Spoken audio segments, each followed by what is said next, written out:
Hello everyone, welcome to today's session where we're going to look at the poem Ode on Solitude by Alexander Pope.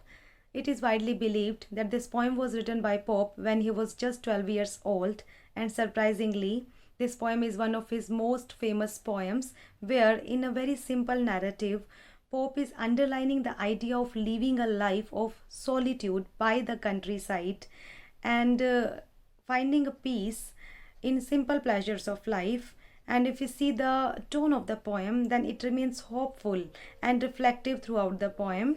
So let's begin the text. As I have told you, and it is indicated by the title itself, Ode on Solitude, that through this poem, Pope is expressing his desire to lead a quiet and secluded life with minimal assets, so filled with this aspiration and ambition to live a life of solitude.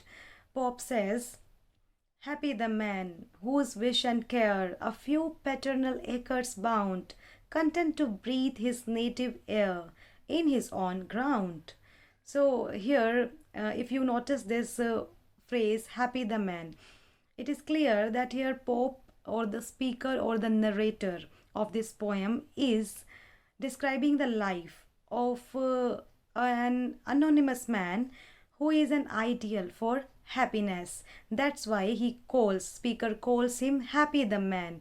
And this man who is an ideal for happiness prefers, or the sole desire of this man is to have a few acres of land of his own where he can live and work with content.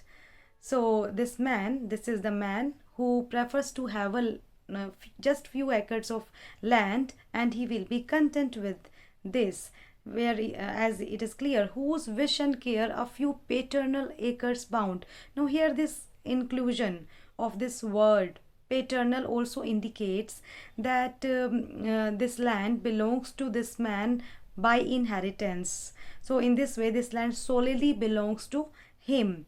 And this third line, content to breathe his native air, is also a commentary on being happy with whatever the person has rather than constantly aspiring for more.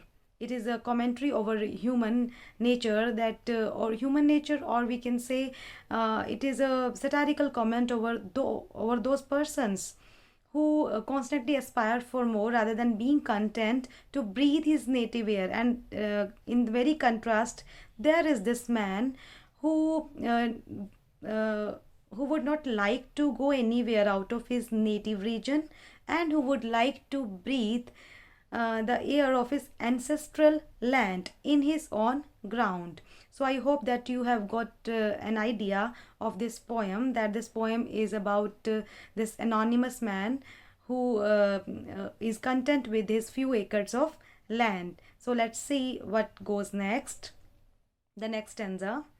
Whose herds with milk, whose fields with bread, whose flocks supply him with attire, whose trees in summer yield him shade, in winter fire. So overall, this man seems to be self-sufficient with his life, or with his surroundings, as this man is owning a land which is a farm actually.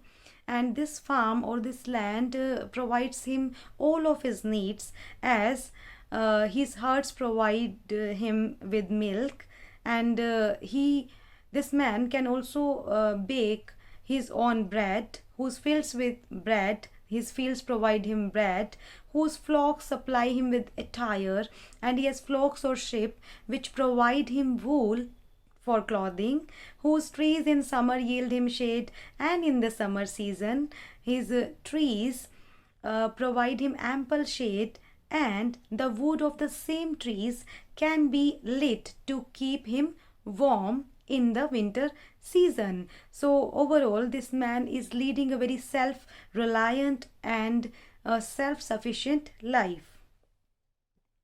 Next, blessed, who can unconcernedly find hours, days, and years slide soft away, in health of body, peace of mind, quiet by day.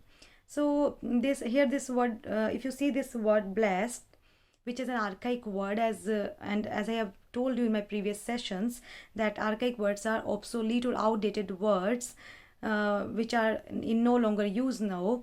So nowadays we use blessed instead of blessed. So this is an archaic word, blessed. So to resume our discussion, here for the speaker or the narrator, this anonymous farmer is highly blessed. He is in a very blessed state because he is incapable of any stress. He has no stress to make him anxious, who can unconcernedly find, because this man, this farmer, this anonymous farmer finds his hours, days and years, finds his time to be passed very smoothly, swiftly and soothingly. As this line, who can unconcernedly find hours, days and years slide soft away. So here is these lines are suggesting that the speaker of this poem finds that there is nothing which can disrupt the peace and quiet world of this farmer.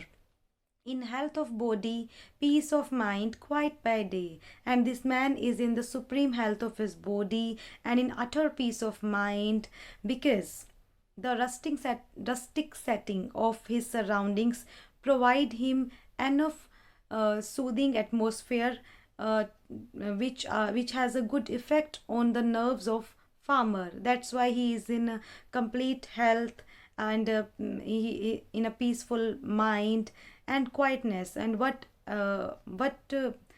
anybody aspires more. This is the main we can say these are the main targets behind which man always runs, but never find. Or so in this way, for the narrator, this farmer is highly blessed, who is spending his life in this solitude, in this solitary land.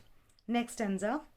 Sound sleep by night, study and ease, together mixed sweet recreation and innocence, which most does please with meditation.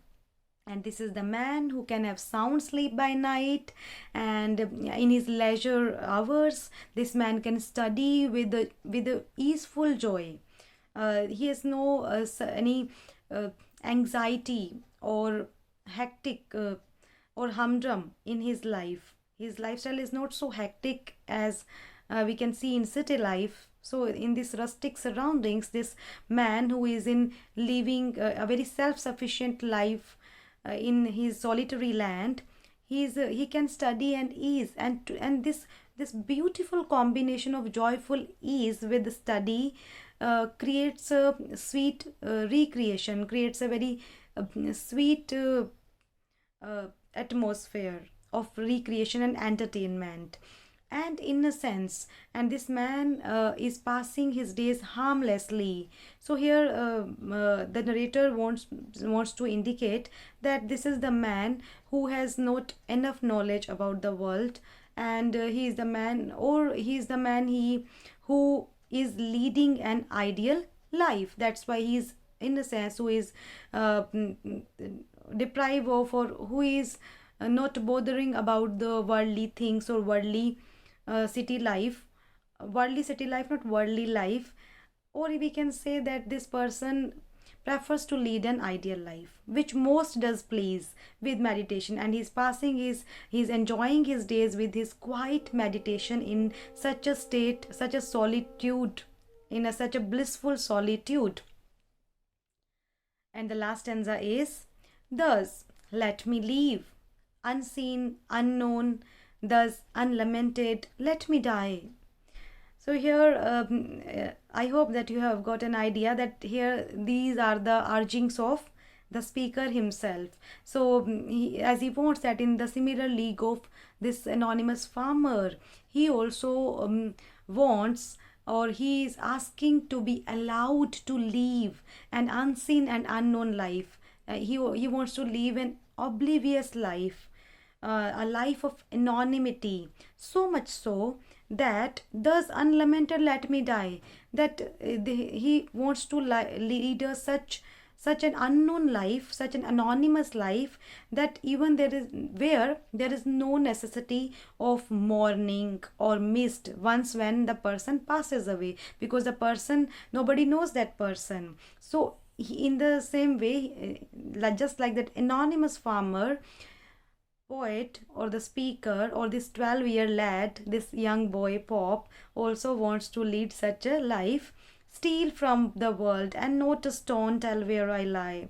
And here he is also showing the traits of escapism, where he wants to escape from the world, and even to the extent that even when he dies, then also he doesn't want that there should be a tombstone where his name is engraved, where usually the person's name is engraved with the declaration of his of the dates of his birth and death. So tell where I lie, that stone which tells where I lie and what was my bio, etc. So even there is no need of such a stone, and I want to steal from this world, because he finds that the life of that farmer or the farm life offers the best situation of leading a complete life with balance and harmony. So this was the poem Ode on Solitude, which has total 5 stanzas, or we can say 5 quatrains. Quatrain is a stanza of 4 lines, and these all 5 quatrains demonstrate Pope's craftsmanship, or we can say craftsmanship of this budding 12-year boy, but who is a budding poet, this 12-year old budding poet, who has very masterfully composed all the lines, all the quatrains in this particular rhyme scheme. So for example, if you see this quatrain, then the first line is rhymed with third line, unknown stone, and the second line is rhymed with fourth line, die lie. And in the similar way, other previous 4 quatrains are also composed in this particular rhyme scheme, AB AB. So this was what this poem, which is very much famous, Ode on Solitude. And if you want to know more about this rhyme scheme and rhythmic pattern, then you can watch one of my previous videos, the link of which I have given in the description box. And that's all for today, and I look forward to see you in the next session. Thank you for now.